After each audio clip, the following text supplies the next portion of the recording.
Now Old Mexico here was using Criminal Minds Beyond Borders, starring Gary Sinise. It was Pamplona, Spain, in one episode, and Tijuana, Mexico in another.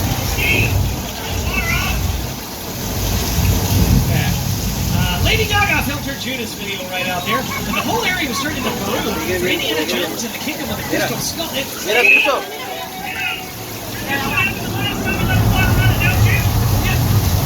Well, that. Attention, everyone. If you're sitting in a blue seat, I can't wait.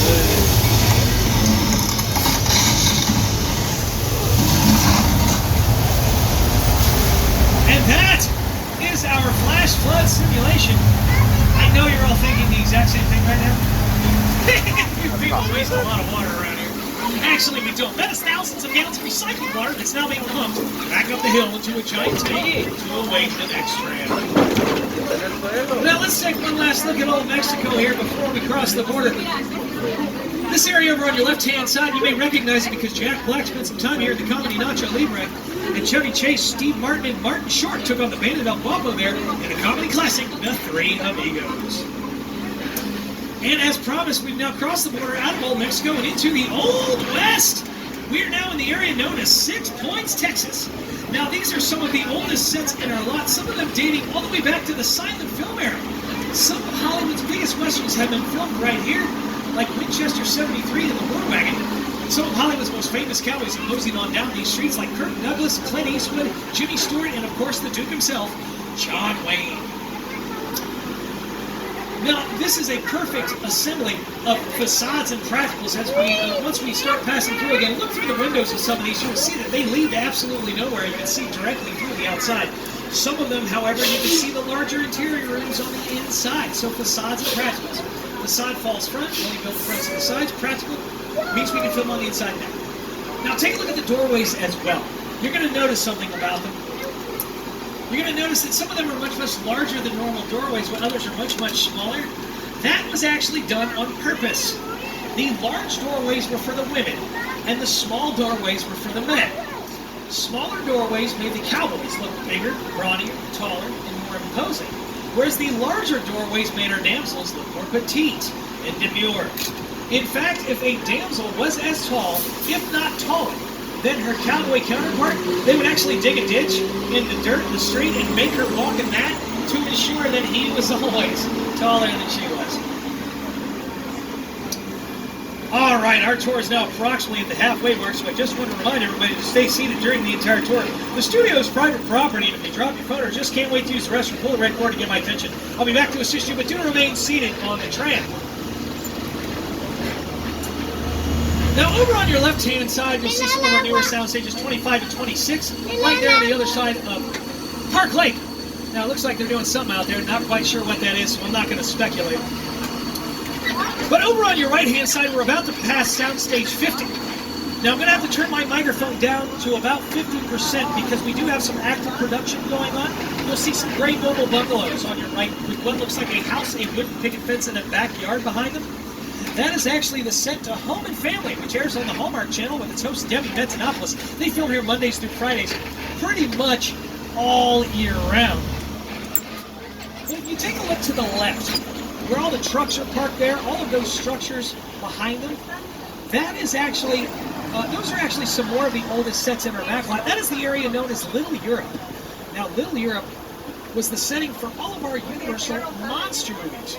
Dracula, Frankenstein, Wolfman, The Mummy, etc., all filmed out there in Little Europe. However, fans of The Good Place will be excited to know that Little Europe is The Good Place. So anytime you see them walking around The Good Place, that is where they film that. And the reason we are not going through Little Europe is because they are currently in the middle of production of Season 3. Now, we call the area Little Europe because we have the ability to turn it into any European town that we want. Now, the process to do it's a little complicated, but I will try to explain it as simply as possible. First, we change all the language on the signs and in the windows. That's pretty much it. Right, we really don't have to do anything else. Germany, we put German. Italy, we put Italian. Very simple. Now, since we're not able to go through Little Europe, we got something extra special for you here to compensate. The production that is using Soundstage 50 actually has the day off, and they've given the tours permission to bring everybody inside so you can get a first-hand look as to what it appears like on the inside of a soundstage while it's being used for a production. Now, this is what we refer to as a hot set. A hot set is any set in a meeting restaurant is dressed and ready for filming. We are not allowed to touch anything. Not least getting up and getting out as it is. So please remain in your seats while we are in here, and you're allowed to take as many photos as you want, and I highly recommend that you do. Because you can see they've done a beautiful job of turning the subway station in San Francisco.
Except for all the water going downstairs.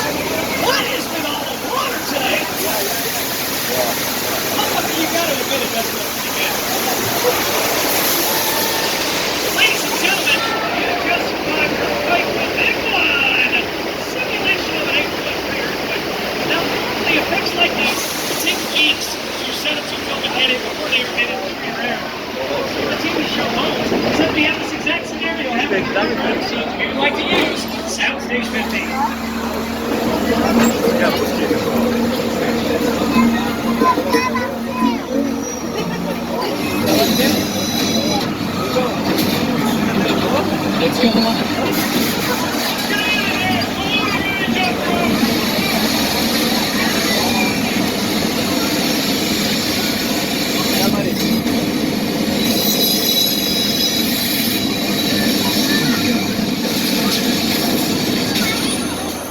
Alright folks, Tommy and I were discussing it during that clip. We decided it's such a beautiful day out. We're going to go ahead and take everyone to the beach. Who here wants to go to the beach?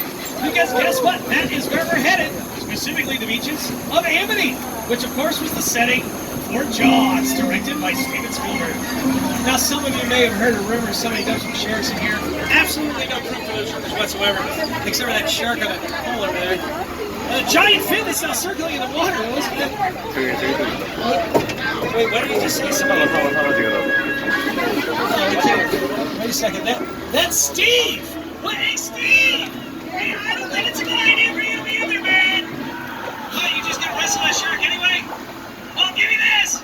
You've certainly got guts! There they are! Ah, Scuba Steve! Yeah, we gotta go to a safer spot here in the lot there, Tommy. I'm gonna ask everyone to please remain in their seats as we arrive at a safer spot, which I'm being told is only 30 feet down this dock behind all this large barrels of gasoline. Sure.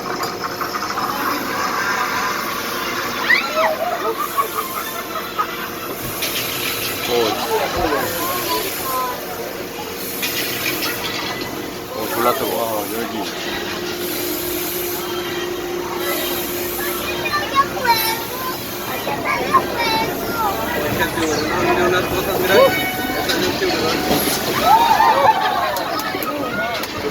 Folks, say hello and give a big wet kiss to Jaws. There are always so many people that are stunned to see the shark. It's called Jaws. You really can see it.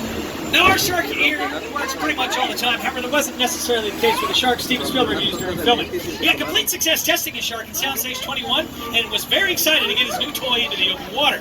However, on the very first day of filming, Mr. Spielberg put his shark into the ocean and it immediately sank to the bottom of the Atlantic.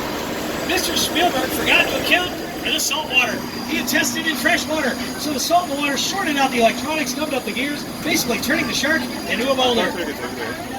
That's a much maligned shark. The shark was frustrated. It didn't really work. It didn't work.